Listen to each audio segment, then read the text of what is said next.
Charis Shalom à tous et à toutes. J'espère que vous allez bien. C'est une joie pour moi d'être là parmi vous aujourd'hui. Alléluia.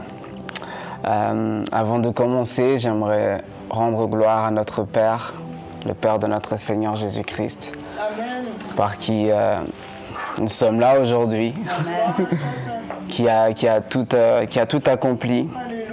Et aujourd'hui, nous le rendons gloire pour nos vies. Nous le rendons gloire également pour ce temps, pour ce moment. Alléluia. Merci Père. Merci Père. Merci Père. J'aimerais saluer les leaders de Christ dans toutes les nations, en commençant par l'apôtre Alain Léa, le Père fondateur, notre mentor. Salutations apôtre depuis Genève. Alléluia. Je salue également la pasteur Christy, le prophète Yvan et le pasteur Marc qui sont au Cameroun. Alléluia. Charis Shalom à vous depuis Genève. Je salue également la pasteur Rosie, les anciennes Diana, ancienne Christelle. Je salue également la diaconesse Anne-Marie. Alléluia. Je salue également tous les fils et filles de Dieu, ici présents, mais également sur les réseaux sociaux, vous qui nous suivez. Alléluia. Merci Père. Merci Père. Alors je vais juste faire une prière pour remettre ce moment à Dieu, ce temps à Dieu. Alléluia. Donc, dans quelle position vous voulez, debout, assis, yeux fermés, yeux ouverts. Rentrons dans ce moment ensemble. Alléluia. Merci Père. Merci Père pour ta grâce. Merci Père pour l'œuvre de la croix. Merci parce que bien avant la fondation du monde, tu nous as voulu. Tu nous as aimés. Merci Père. Merci Père parce que tu nous as tout donné. Amen. Tout donné au travers de ton Fils. Merci Père parce que nous avons été réconciliés. Merci Père pour la communion du Saint-Esprit, la communion que nous avons avec toi Père. Merci Père. Merci Père de ce que tu nous as inclus. Kayarabasoto koria baba baba baba baba. Rebosoto koria basete kerebrosonto koria basete. Merci Père. Merci Père. Merci parce que lorsque tu regardes chacun de tes enfants, Seigneur, tu es en joie. Chacun de tes enfants, tu es en joie. Amen. Tu nous regardes avec des yeux d'amour. Amen. Oh Père, je te rends grâce. Je te dis merci, Père, pour nos vies, pour le souffle que tu as insoufflé en chacun de nous, Père. Merci. Nous te remercions, nous te disons merci, Père. Merci, Père, pour ce temps. Merci, Père, pour ce temps que tu as déjà prévu, que tu as déjà tout pourvu, Seigneur, pour ce temps. Merci Père pour la disposition de nos cœurs. Merci parce que toute pensée contraire, toute pensée inférieure est désamorcée, Père. Père, nous te rendons grâce. Nous te rendons grâce, Seigneur, pour ce message que tu vas délivrer au travers de ma personne, que tu vas délivrer au travers de ma bouche, pour toucher, édifier tes enfants, Père. Père, je te rends grâce. Nous te rendons toute la gloire. Amen. Alléluia. Alléluia. Amen. Amen. Vous pouvez vous asseoir. Alléluia. Alors, nous sommes le 13 novembre aujourd'hui. Et le thème de ce jour est le travail sacré. Et c'est soutenu par Colossiens 3, au verset 23. Qui dit, quoi que vous fassiez, travaillez-y de tout votre cœur, comme si vous travailliez pour le Seigneur. L'apôtre Alain Léa a écrit dans ce dévotionnel de ce jour, Même le travail a un rythme sacré. Comme une danse bien chorégraphiée, notre travail peut se dérouler dans un but divin. Paul élève tout travail à un statut sacré lorsqu'il est accompli pour Dieu. L'expression « quoi que vous fassiez » ne suggère aucune division entre le sacré et le profane. Chaque tâche peut avoir un rythme sacré. Amen. Le travail est un grand compositeur et celui d'un nettoyeur deviennent spirituels à la même condition lorsqu'ils sont accomplis dans un but précis et avec cœur. C'est ce rythme sacré qui peut transformer n'importe quelle tâche, aussi grandiose ou humble soit-elle, en quelque chose de profondément significatif. Waouh! Quel thème! Quel thème! Le travail sacré. Le travail sacré. Le travail, c'est quelque chose d'important aujourd'hui dans la vie. C'est quelque chose qui nous permet de s'épanouir, mais également qui nous permet de vivre. Aujourd'hui, dans le monde actuel, dans le monde que nous sommes, c'est ce qui nous permet de payer nos factures, c'est ce qui nous permet de pouvoir être en bonne santé, de pouvoir nous nourrir, de pouvoir prendre soin de nos familles.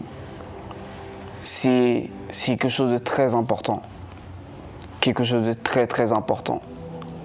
Et nous allons voir au fil de ce message d'où vient vraiment le travail.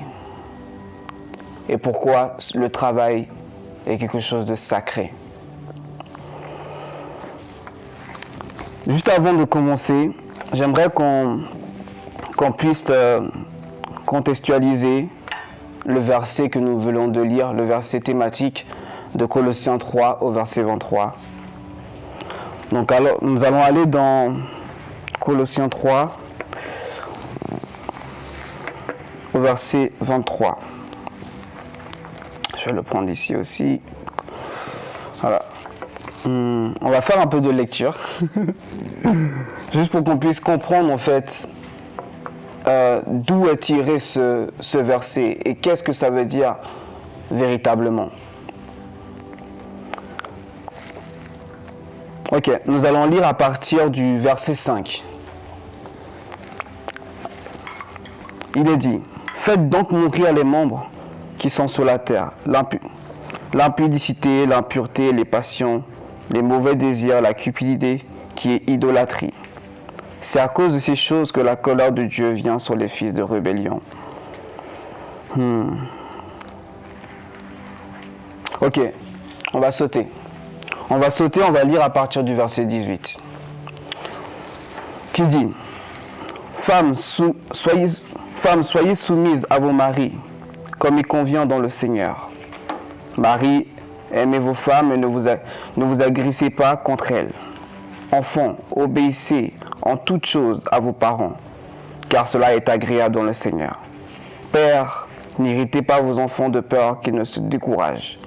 Serviteurs, obéissez en toutes choses à vos maîtres, selon la chair, non pas seulement sous leurs yeux, comme pour plaire aux hommes, mais avec simplicité de cœur, dans la crainte du Seigneur. Tout ce que vous faites, faites-le de bon cœur, comme pour le Seigneur, et non pour des hommes. Sachant que vous recevrez du Seigneur l'héritage pour récompense. Servez Christ, le Seigneur, car celui qui agit injustement recevra selon son injustice, et il n'y a point d'acceptation de personne. Dans l'épître aux Colossiens, Paul s'adresse à une communauté chrétienne du 1er siècle, où les rapports sociaux incluaient maîtres et serviteurs, voire esclaves. Le cœur de son message est quelle que soit votre position, vivez et agissez dans l'amour du Christ. Amen. Tout ce que vous faites, faites-le de bon cœur, comme pour le Seigneur. Paul enseigne que le croyant ne travaille pas simplement pour des hommes, mais pour Dieu lui-même. Le travail, les relations, les actions quotidiennes deviennent des offrandes spirituelles. C'est de ça que le verset que nous venons de lire, le verset thématique, est tiré. De faire toutes choses comme pour le Seigneur. Alléluia. Nous allons commencer et nous allons définir l'origine du travail. D'où vient le travail véritablement? Pourquoi aujourd'hui nous travaillons? Qui a inventé le travail pour qu'aujourd'hui nous ayons limite l'obligation de travailler si nous voulons avoir une bonne vie sur cette terre? On va aller dans Genèse 2 au verset 15. Genèse 2 au verset 15 qui nous dit: L'Éternel Dieu prit l'homme et le plaça dans le jardin pour le cultiver et pour le garder. Dans ce verset, nous voyons quoi? Nous voyons que Dieu a formé Adam. Et lorsqu'il finit de le former, il le plaça dans le jardin d'Éden. Il ne l'a pas placé dans le jardin d'Éden pour juste dormir. Il ne l'a pas juste placé dans le jardin d'Éden juste pour son bon plaisir. Il ne l'a pas juste placé dans le jardin d'Éden juste pour décoration, mais pour le cultiver et pour le garder. Donc Dieu qui a formé la terre, qui a formé tout ce qu'elle contient, qui a travaillé et formé tout cela, plaça l'homme dans le jardin pour cultiver et le garder. Cultiver en hébreu signifie cultiver, servir et travailler. Donc on voit que dans ce verset, lorsque Dieu plaça Adam dans le jardin d'Éden, lorsqu'il lui dit cultive, il lui dit en réalité travaille, sers ce que moi j'ai créé. Sers, prends soin de ce que moi j'ai créé. Donc, qu'est-ce que Dieu disait à Adam, en fait, à cet endroit? Il lui disait en réalité, sois dans le service, travaille, collabore à ce que moi j'ai établi là, à ce que moi j'ai créé. Prends soin de ce jardin. Je te donne la responsabilité de travailler, de servir tout ce que j'ai placé là. Waouh! C'est beau. C'est beau parce que Dieu n'a pas seulement créé l'homme, mais il a créé l'homme pour que l'homme puisse aussi être participant à ce que lui, il a déjà accompli. Et donc là déjà, à cet endroit-là, nous voyons déjà à quoi sert le travail. Nous arrivons déjà à percevoir d'où vient le travail sacré. Waouh! Merci Père. Merci parce que Dieu ne fait jamais rien par hasard. C'est nous les hommes. Nous pensons que ça peut être un hasard. C'est peut-être la chance. Non. Dieu a toujours un plan derrière le plan que nous voyons. Il a toujours un but, il a toujours un dessein. Il a toujours des coups d'avance. Pas 3, pas 2, pas 5. Il a toujours plusieurs, éternellement. Il a des coups d'avance. Donc quand il place ça Adam dans ce jardin-là, c'était pour ce dessein-là. C'était pour ce but. Il ne pouvait pas simplement juste créer le jardin d'Éden et laisser ça comme ça.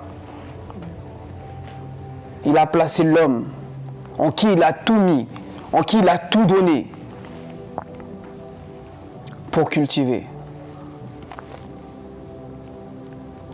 Ce n'est donc pas un travail servile, mais une vocation sacrée. La tâche que Dieu donna à Adam est une vocation sacrée. Le travail est une vocation. Ce n'est pas simplement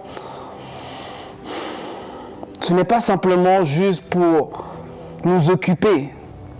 Ce n'est pas simplement juste pour pallier à des manques, à des manquements. Ce n'est pas juste pour pallier à des besoins. Ce n'est pas juste pour faire beau, mais c'est une vocation. Une vocation sacrée. L'homme est créé pour servir la vie et faire fructifier la création en harmonie avec le divin.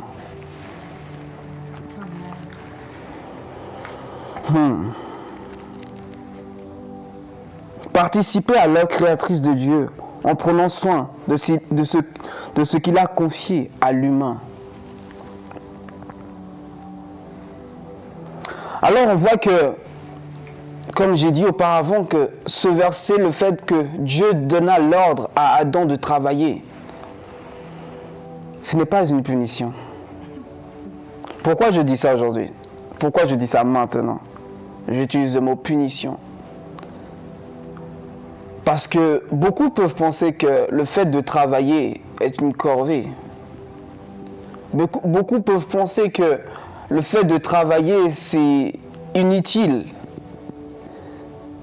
Combien de temps passons-nous au travail? Combien de temps passons-nous aujourd'hui au travail? Dans certains pays, c'est 35 heures. Dans d'autres, c'est 40 heures, voire 42. Tout dépend de là où nous sommes. Mais c'est pour dire que nous passons beaucoup de temps au travail avec d'autres personnes qui ne sont pas, en guillemets, de notre famille de sang.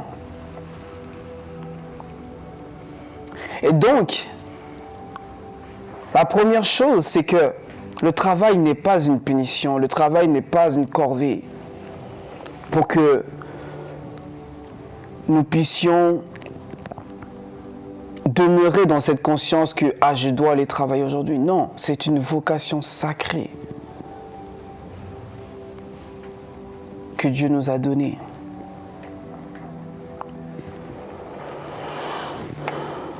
On peut voir que dans le jardin d'Éden, Adam est dans ce service un gardien de ce que Dieu a créé, un gardien de ce que Dieu a formé et a établi dans ce jardin-là. Il était tel un gardien pour préserver la splendeur, la beauté, la vie qui était en ce lieu-là. Il est également aussi un collaborateur parce que Dieu a créé et l'homme doit en prendre soin. La différence, c'est que c'est Dieu qui a créé. Il a placé l'homme. Il nous a placés pour qu'on puisse collaborer et continuer à garder et à prendre soin de ce que lui, il a créé. Merci Père. Merci Père. Le travail est une expression de la ressemblance de l'homme avec Dieu. On va aller dans Genèse 2.2. Genèse 2.2 qui nous dit « Dieu acheva au 7e jour son œuvre. » Dieu acheva au 7e jour son œuvre. Et dans ce verset-là, nous pouvons remplacer œuvre par travail. Et nous voyons que Dieu, certes, a donné l'ordre à Adam de travailler, mais il est l'initiateur lui-même du travail. Parce que lui-même a travaillé lorsqu'il formait la terre. Lorsqu'il plaçait chaque chose, chaque détail. Chaque détail est le fruit du travail de Dieu. Est le fruit du travail de Dieu. Et nous pouvons voir même également que chaque détail que Dieu a fait, a créé, est aussi le symbole de son amour pour ce qu'il a créé, pour ce qu'il a formé, pour ce qu'il a placé. Chaque détail représente l'amour de Dieu. Amen.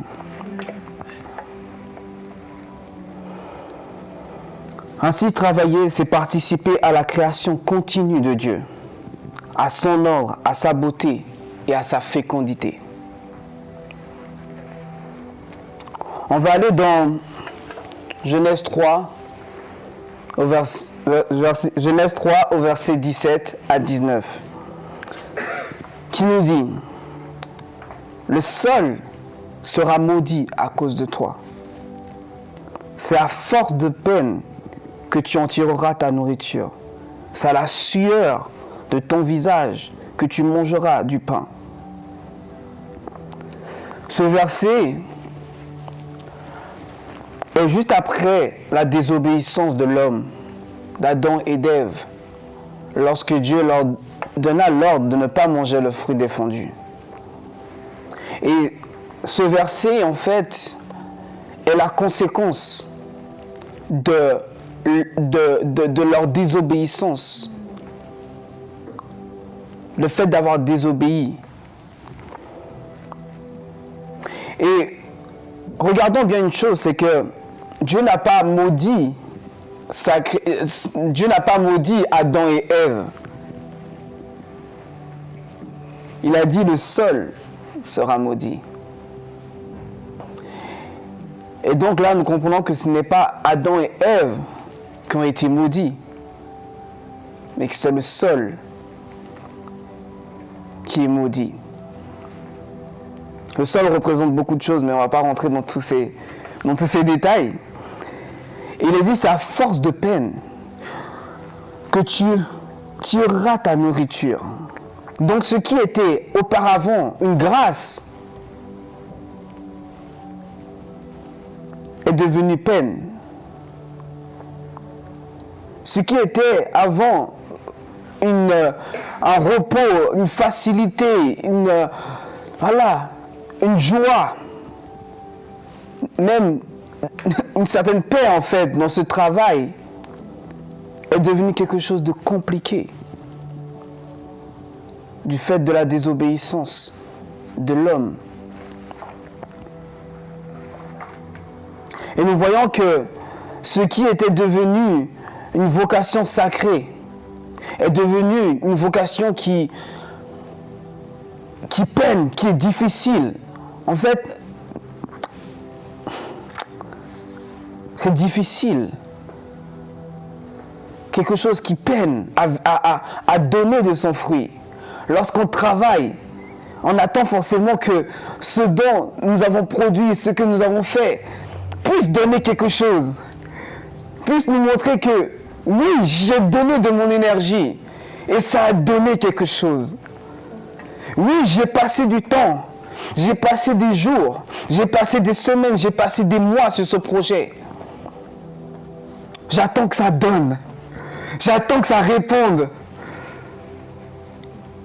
Pour que je puisse voir que ce que j'ai fait à cet endroit-là, à ce moment-là, n'était pas en vain. Adam et Ève, après cette désobéissance, ont commencé à travailler avec labeur. Ont commencé à travailler avec difficulté du fait de cette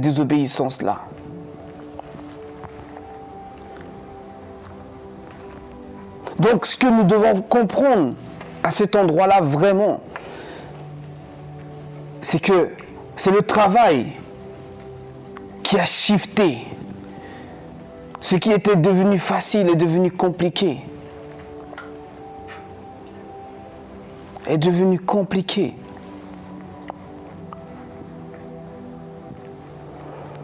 Après la désobéissance, le travail n'est pas supprimé, mais devient difficile, marqué par la fatigue, la résistance de la nature et la frustration. Quand quelque chose ne donne pas, nous sommes frustrés. Lorsque nous attendons du résultat quelque part et que ça ne vient pas, on est frustré. On se dit, mais ça va venir quand? Je n'aime pas ce que je fais. Ça ne donne pas. Et en plus de ça, ça ne donne pas. Je vais quitter cet endroit. Je vais partir. En croyant que ailleurs sera mieux. En croyant que ailleurs, l'herbe sera beaucoup plus verte. Mais ce n'est pas tant le fait de changer d'endroit. Ce n'est pas tant le fait de vouloir se dire j'aime pas ce que je fais. Ce n'est pas forcément le fait de se lamenter, de se plaindre qui changera forcément les choses. N'oubliez jamais une chose. C'est que le travail n'a pas été donné pour que nous puissions souffrir dedans. Le travail n'a pas été donné de base pour que nous puissions souffrir dedans. Le travail reste une bénédiction déformée par le péché. Ce n'est pas le travail lui-même qui est maudit, mais le sol.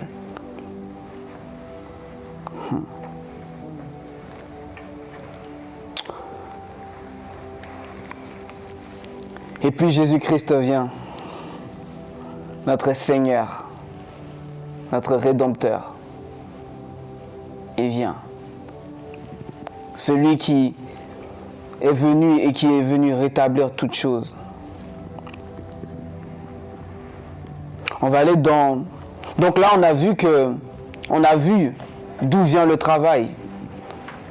On a vu qu'est-ce que ça impliquait dès le commencement. Et ce qu'elle est devenue à cause de la désobéissance. On va aller dans Jean 5 au verset 17. Jean 5 au verset 17 qui dit « Mon Père agit jusqu'à présent et moi aussi j'agis. » Mon Père agit jusqu'à présent et moi aussi j'agis. Jésus montre que le travail divin ne s'est jamais arrêté. En Christ, l'homme est rétabli dans son rôle royal et sacerdotal. Il travaille non plus dans la peine, mais dans la grâce. Jésus-Christ est venu tout accomplir. Il est venu tout rétablir. Ce qui avait été déformé par le péché, il est venu, il a rétabli toutes choses. Il est venu tout accomplir. Et vraiment, c'est tout à tout. Dans le tout, il y a tout. Il n'y a pas quelque chose qui est en dehors. Mais ça englobe tout. Tout est accompli. Et donc, même le travail, il a tout accompli dedans. Il est venu tout accomplir dedans. Il est venu tout accomplir.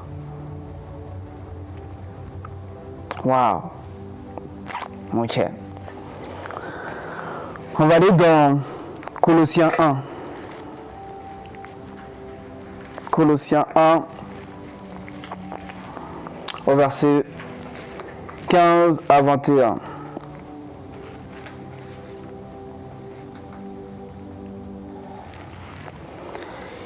Il est l'image du Dieu invisible, le premier-né de toute la création. Car en lui ont été créées toutes choses qui sont dans les cieux et sur la terre, les visibles et les invisibles, trône, dignité, domination, autorité. Tout a été créé par lui et pour lui. Amen. Il est avant toute chose et toute chose subsiste en qui? En lui. Amen. Il est la tête du corps de l'Église. Il est le commencement, le premier-né d'entre les morts, afin d'être en tout le premier. Car Dieu a voulu que toute plénitude habitât en lui. Il a voulu par lui réconcilier tout avec lui-même. Donc ce qui était devenu compliqué, ce qui était devenu labeur, l'homme qui travaillait avec difficulté, l'homme qui travaillait à la sueur de son front, il est venu tout réconcilier. Et l'homme n'a plus besoin de travailler avec labeur.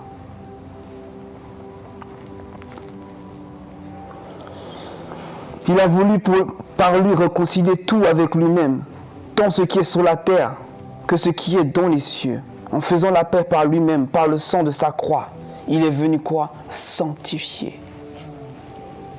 Il est venu sanctifier le travail. Il est venu sanctifier toutes choses. Il est venu...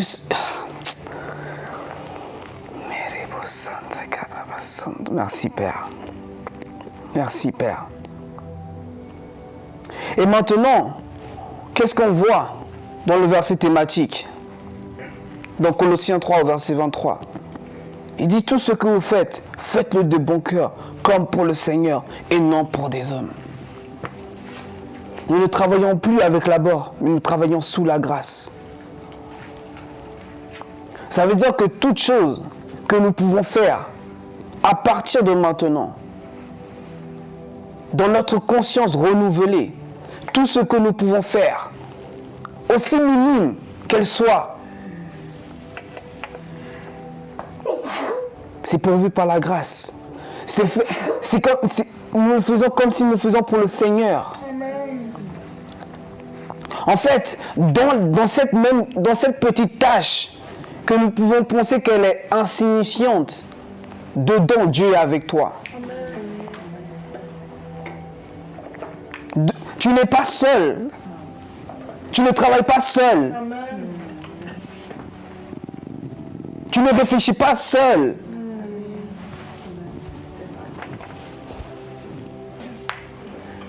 Tu n'es plus seul. Ton travail n'est plus compliqué. D'accord, tu n'aimes peut-être pas. Mais le Seigneur même est avec toi. Le Seigneur même t'aide dans cette tâche.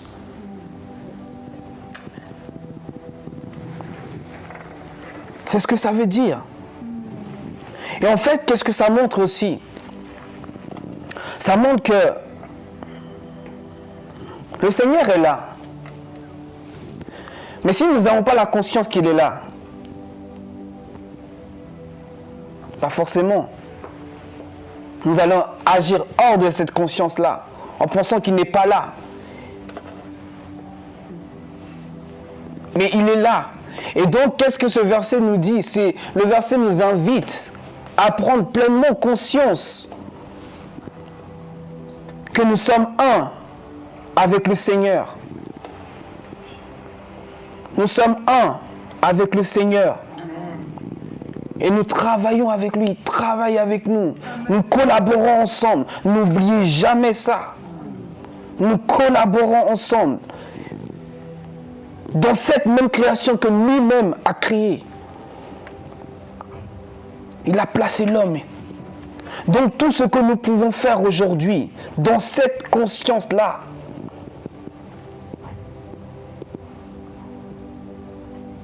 est déjà sacré, est déjà... En fait... Ok.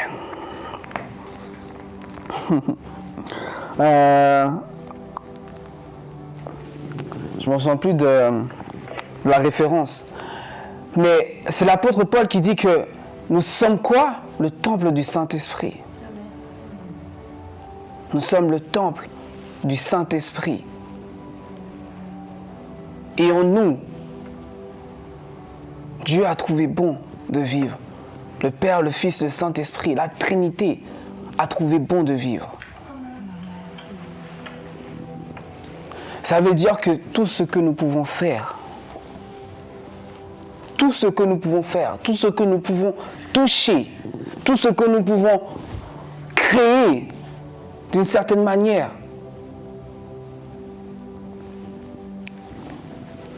ces choses-là sont bénies. C'est comme si en fait la divinité vient et touche ce que tu as fait. Donc, si ce qui était devant toi devait te résister d'une certaine manière, parce que tu es venu avec le Père, parce que tu es venu et tu n'es pas seul et tu es dans cette conscience-là, tu touches cette chose-là, tu fais cette chose-là, ça change la donne. Ça devient plus facile.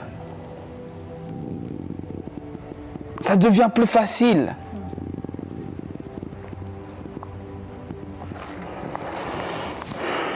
Merci Père.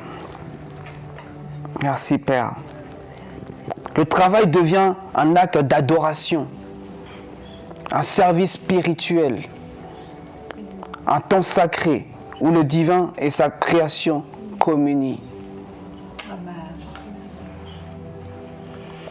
J'aimerais parler à quelqu'un aujourd'hui, et moi le premier, de revoir son travail, de revoir ses collègues, de revoir en fait toute chose dans ce lieu, dans les tâches que cette personne est amenée à faire. Et ça change toute la perspective. Ça redistribue toutes les cartes. Et ce que nous pensions, les mauvaises pensées que nous pouvions avoir, sont remplacées par le fait que,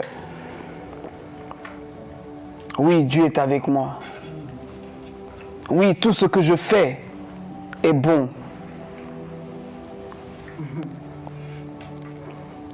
Oui, tout ce que je fais est devenu un service spirituel, un moyen où je peux communier avec Dieu, où Dieu peut communier avec sa création, où Dieu peut atteindre d'autres personnes au travers de ce travail-là. Merci Père. Le chrétien ne travaille non pour survivre, mais pour révéler la gloire de Dieu dans son travail, là où Dieu l'a placé. Là où Dieu t'a placé. Là où Dieu t'a placé. Je ne sais pas où Dieu vous a placé, mais là-bas, il y a un but. Là-bas, il y a quelque chose à faire. Là-bas, Dieu veut œuvrer. Là-bas, Dieu veut révéler quelque chose. Dans ce lieu, Dieu veut montrer quelque chose. Dieu veut montrer quelque chose. Et c'est comme, lorsque nous agissons dans cette conscience, même le travail que personne ne veut faire, moi je vais faire. Non mais, pourquoi je dis ça? Ça peut paraître, voilà. Parce qu'en fait, lorsqu'on a cette conscience, nous comprenons que rien n'est inutile. Nous comprenons que rien n'est inutile. Nous comprenons que rien n'est trop sale. Rien n'est trop pas à notre niveau. C'est la création de Dieu. C'est ce que Dieu a créé. Il a dit, prends soin de cela. À ton niveau, prends soin de ça. À ton niveau, sers dans ça. À ton niveau, travaille dans ça. À ton niveau, fais ça. À ton niveau, veille sur ça. À ton niveau, gère cette équipe. À ton niveau, gère ces âmes. À ton niveau. À ton niveau. Et aujourd'hui, quand je parle de travail, je ne parle pas forcément du travail dans une entreprise. Peu importe ce que vous faites, que ce soit dans la maison de Dieu, que ce soit dans les études, que ce soit en famille, peu importe la responsabilité qui nous est confiée, fais-la de bon corps comme si c'était pour le Seigneur. Dans cette conscience-là, parce que rien n'est inutile. Rien n'est trop impur que nous ne devons pas... Rien. Rien. Et dans cela, nous commençons à trouver du plaisir parce que notre mindset commence à changer. Nous commençons à voir ce qui était peut-être sale comme quelque chose de propre. Non.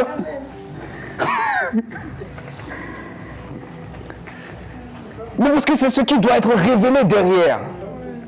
Et c'est par le travail, c'est par notre service que ce qui est à l'intérieur sort. Lorsqu'un diamant est trouvé, qu'est-ce qu'il est fait? On polit cela pour que ce qui est dedans, l'éclat, soit révélé, soit vu, soit exploité pour ce qu'elle est réellement.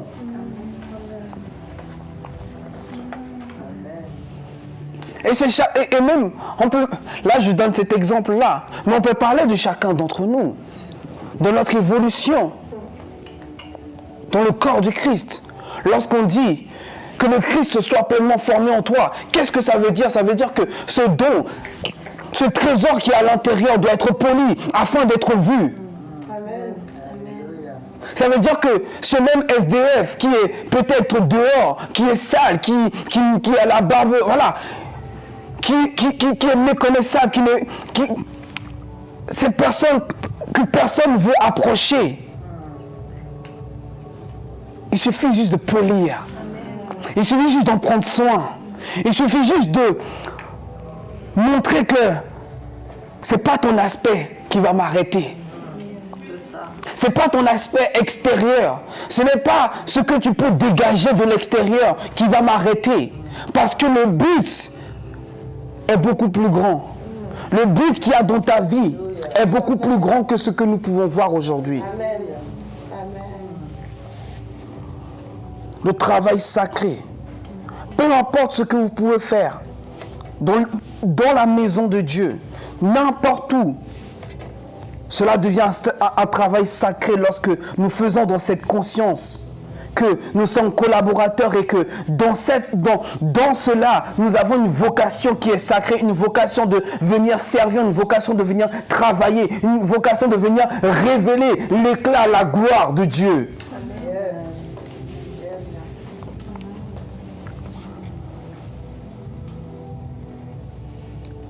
Notre travail tend toujours vers Dieu lorsque nous faisons cela dans une bonne conscience, dans la conscience christique. Lorsque nous faisons cela dans le but dans lequel Dieu a établi cela. On l'a vu dans le jardin d'Éden, lorsque Adam et Ève ont manqué la cible. Ce qui s'est passé.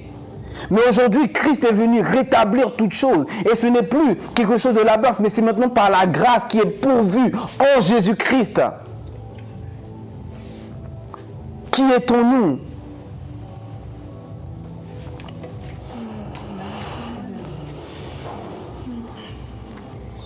Merci, Père.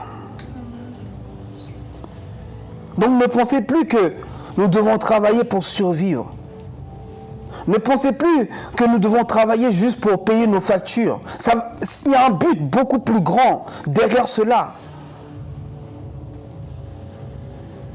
Il y a un but plus grand dans ce lieu dans lequel nous sommes. Ce n'est pas juste pour payer les factures. Ce n'est pas juste pour être bien habillé. Ce n'est pas juste pour prendre soin de nos familles. Il y a un but, il y a quelque chose de plus important derrière que Dieu nous révèle au fil de cette marche, au fil de ce travail-là. Dieu nous révèle les personnes peut-être que nous devons impacter au travers de notre travail.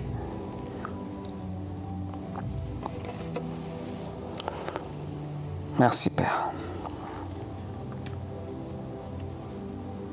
Nous avons vu alors que le travail est comme une participation à la mission divine. Parce qu'il y a toujours un but derrière. Les pères de l'Église voyaient le travail comme un instrument de sanctification. Saint Basile le Grand enseignait « Le travail éloigne l'oisiveté, ami du péché, et rend l'homme semblable à Dieu, créateur et bienfaiteur. »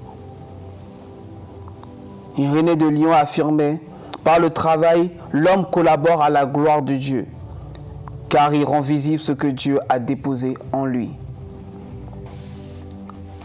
Merci, Père. Merci, Père. Nous allons aller dans Genèse 2, au verset 3.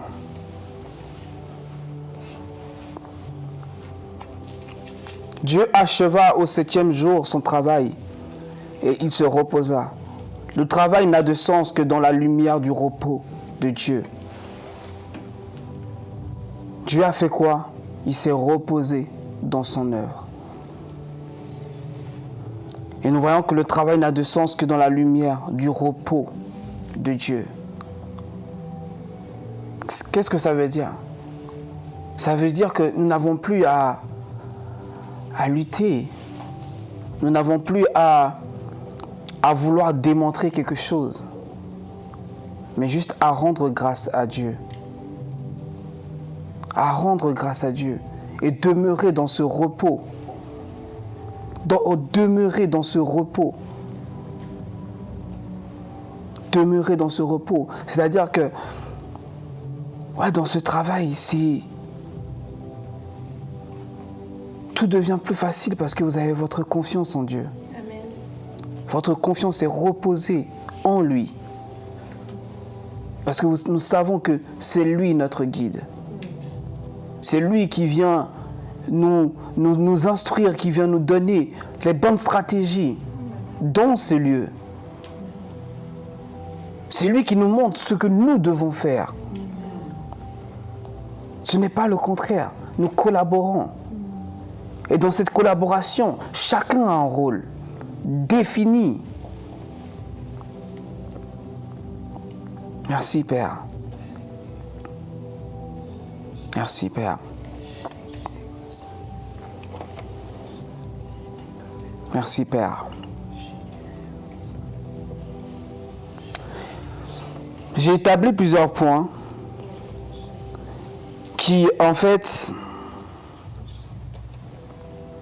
nous emmènent aussi à voir que dans ce lieu-là, nous pouvons et nous sommes appelés à exercer ces choses-là.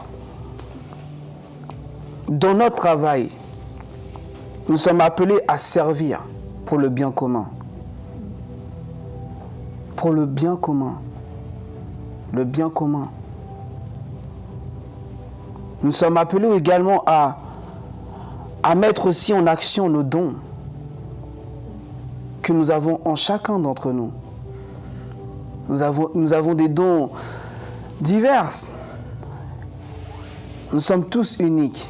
Donc il y a quelque chose que moi je peux donner qui fera peut-être la différence. Il y a quelque chose que l'ancienne Diana peut donner et qui fera la différence. Et donc nous sommes appelés aussi à mettre en action ces dons-là, à découvrir également les dons qui sommeillent en nous et qui sont là et qui doivent sortir pour le bien commun.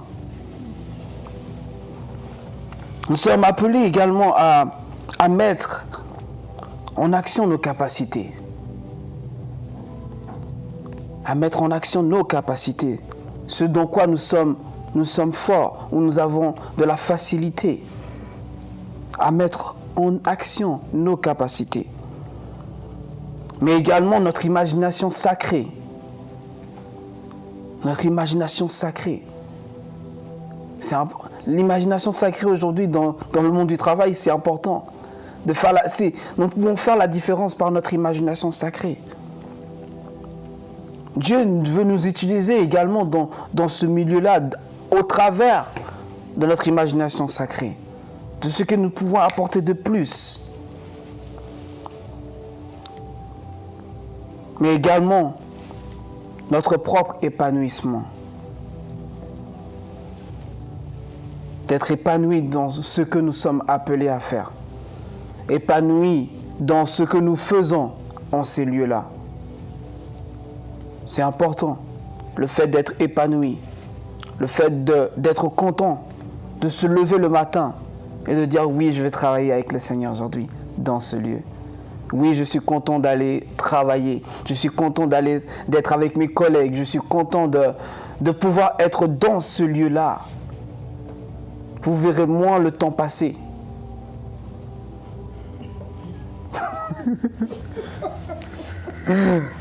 On verra moins le temps passer parce que nous sommes épanouis dans ce milieu. C'est le cadre créé, établi par Dieu pour que nous puissions servir et mettre à contribution le fruit de nos œuvres, donc le travail. Amen. Amen. Merci Père. Merci Père.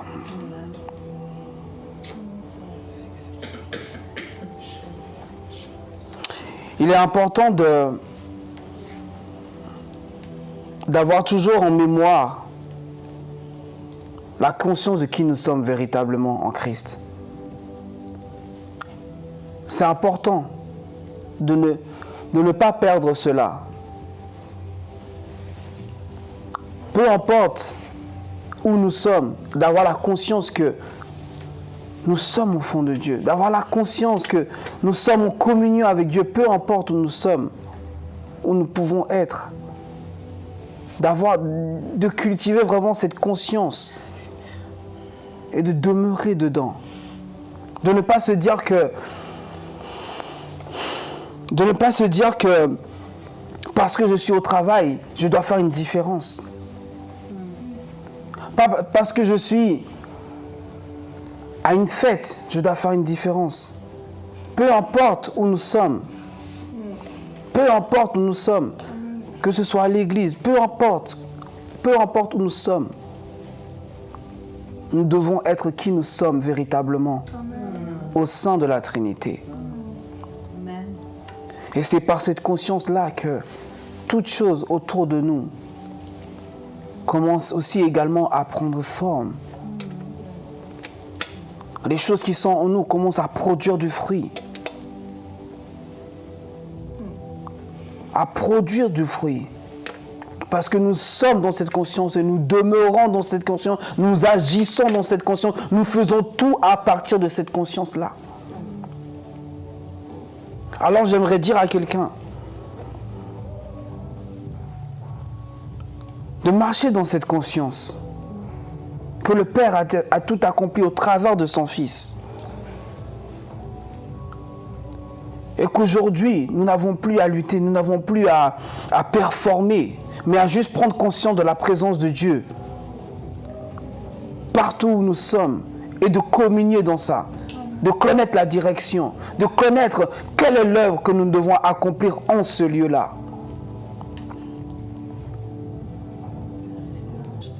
Lorsque nous agissons dans la bonne conscience, nous savons pourquoi nous levons le matin.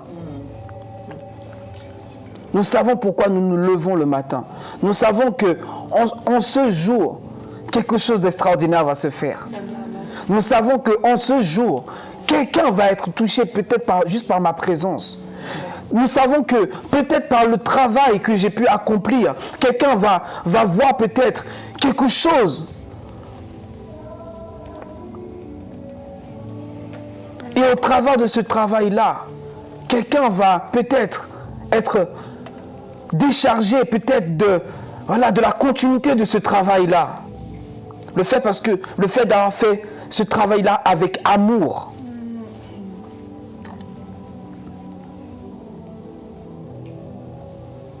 Et au travers de ce message, j'ai été challengé.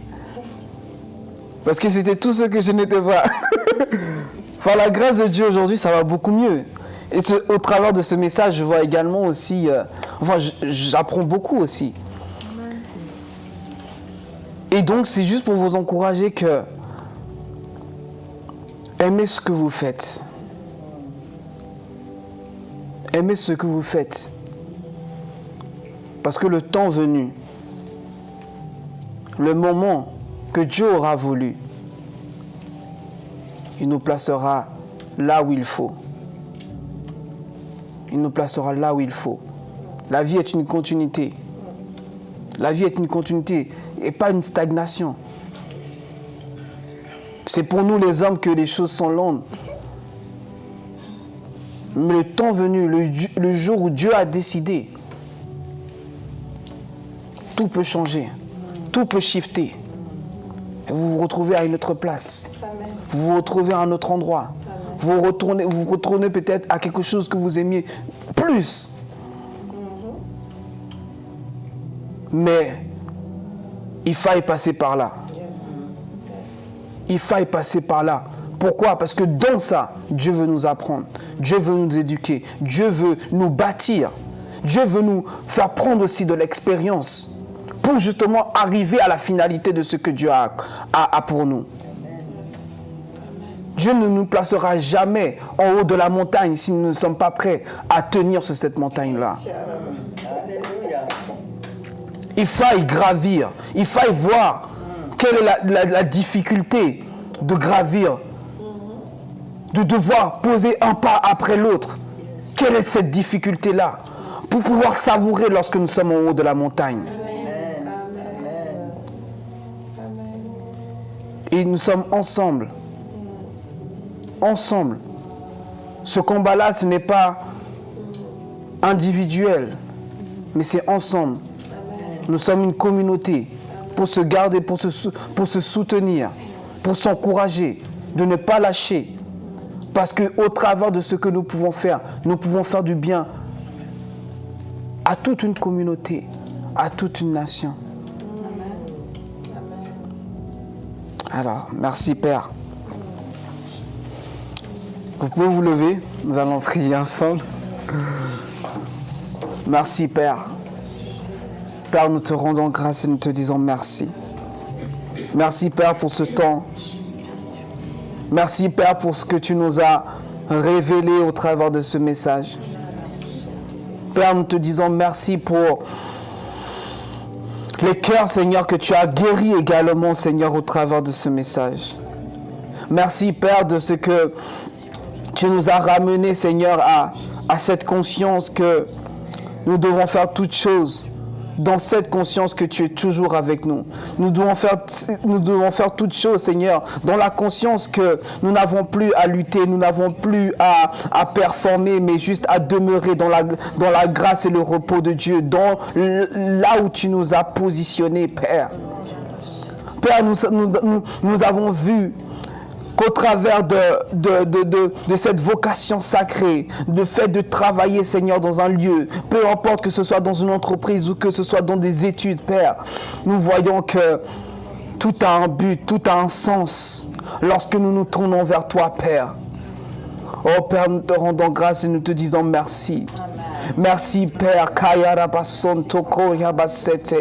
Merci Père pour les yeux des aveugles qui s'ouvrent, Seigneur, au travers, Seigneur, de ce message, Père. Merci Père pour les vies qui sont transformées, Seigneur, dans nos divers travails, dans nos divers endroits, Seigneur, que tu as placé chacun de tes enfants, Père.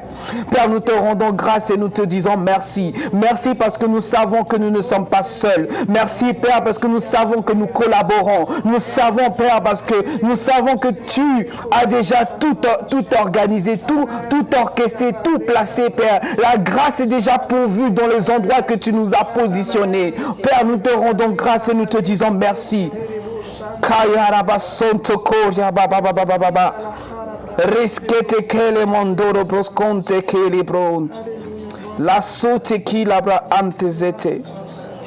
Père, que toute la gloire te soit rendue. Toute la gloire, toute la gloire. Toute la gloire, Père. Toute la gloire, Père. Nous te disons merci. Alléluia.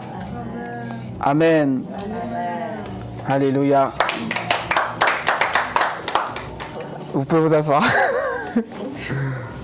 Je vais passer aux annonces. Alors, demain matin, demain matin, nous nous retrouvons à 6h30 sur Telegram. Et ce sera la Jack Anne-Marie qui nous partagera un message. Nous avons hâte de t'entendre et d'écouter ce que tu as à nous dire, ce que le Père a à dire au travers de toi. Nous nous retrouvons également samedi, 6h30 sur Telegram. Et ce sera notre chère sœur Anna Maria qui nous partagera un message. Également, nous avons hâte de t'écouter et d'entendre le Père agir au travers de ta personne. Alléluia. Et nous nous donnons rendez-vous dimanche, ici même, à Aunay, 124 route de Chancy, à Genève. À partir de midi, les portes sont ouvertes et nous commencerons le culte aux alentours de 12h30, 12h45. Et ce sera l'ancienne Diana qui nous enseignera. Je vous souhaite une bonne soirée. Merci de nous avoir suivis. Clarice Shalom à tous et à toutes.